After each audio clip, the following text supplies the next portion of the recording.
Our next area of questions, taxes. Time to talk about taxes, and not just how much we pay to City Hall, but how City Hall spends all those tax dollars. People don't like to hear it, but we need to raise taxes, not lower taxes. People that got low income shouldn't be having more taxes off, because if you take more taxes off of them, then how they gonna survive? Everybody doesn't get the same opportunity, and I don't want to sound too liberal or too conservative. I just feel like there are a lot of things that go on in the city, the struggles that people have that a lot of people don't know about. And I don't know how much us taxpayers are paying every year here in Charlotte, but I'm sure it's plenty to address some of the main issues that are out there. Yeah, the fact is, a lot of folks don't criticize you over the tax rate, but about how the money is spent. And in particular, a lot of that criticism comes on what you do or you don't spend creating affordable housing for the poor or the elderly, or creating more jobs for low-income residents. Charlotte's one of the hardest places in the country for those who are in poverty to climb out of poverty. So what can you do as mayor to help those who really need the help? Kenny? We are 50th out of 50 in economic mobility. This is a stat that is both alarming and embarrassing. It is a stat that is not a Republican or Democrat issue, it's a Charlotte issue. It is something that we need to focus on. Again, it comes back to priorities. When we were elected last term in 2015, this was an issue. We chose to pursue bathrooms instead of pushing on economic mobility. Fine. You know, the issues have not changed. It's about jobs and trying to get people prepared for the jobs of the future, trying to make sure that we have people having the opportunity to be trained in that. It is about affordable housing, and so when we start talking about people paying 60% of their take-home pay and having to work 2 or 3 jobs, it is about affordable housing. So those two things are really linked to what do we do about economic mobility. So as mayor, what we've got to do is step up for job training, job recruitment, retention, and we also have to look at affordable housing solve that problem. We're going to need to look at rent subsidies, and we're going to have to look at what we can do and do it more quickly before the 2020 revaluation comes, which really is something. I've done over 22 budgets without a tax increase, including those on the council, and I know what the impact is when we have people that can't afford taxes because of the growing value of property in the city. Kenny? And budget director, she may have done it without a tax increase, is a member of council, she voted for tax increase. It's about priorities. We need to, again, look at what's the basic role of government: infrastructure, safety, jobs. We need to be targeted in our job. The city's gotten more reactive. We're not as proactive as we used to be.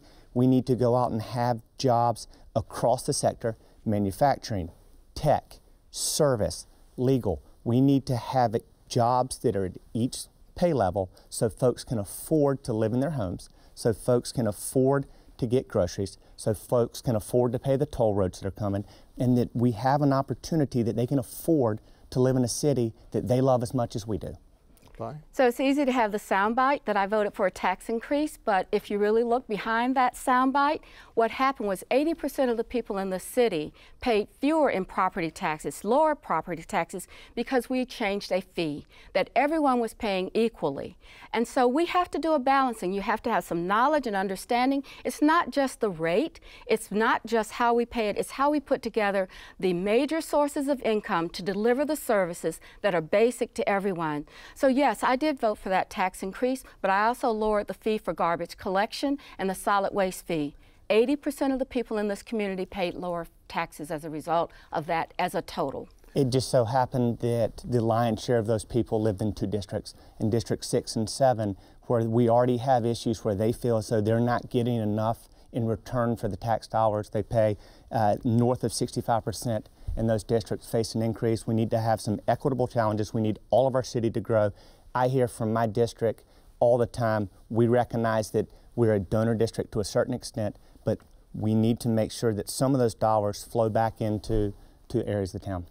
Last word. So it's complicated, and I understand how people can feel like they are not a part of it. But when I talk about inclusiveness, I'm talking about all of our districts, 1 through 7. And I understand that sometimes there's an imbalance, but that imbalance is often something that was caused years ago that needed to be repaired and fixed. So think about that. Yes, that fee went up for that one time, but remember the proportion of people that lived in the other districts that were paying that same fee.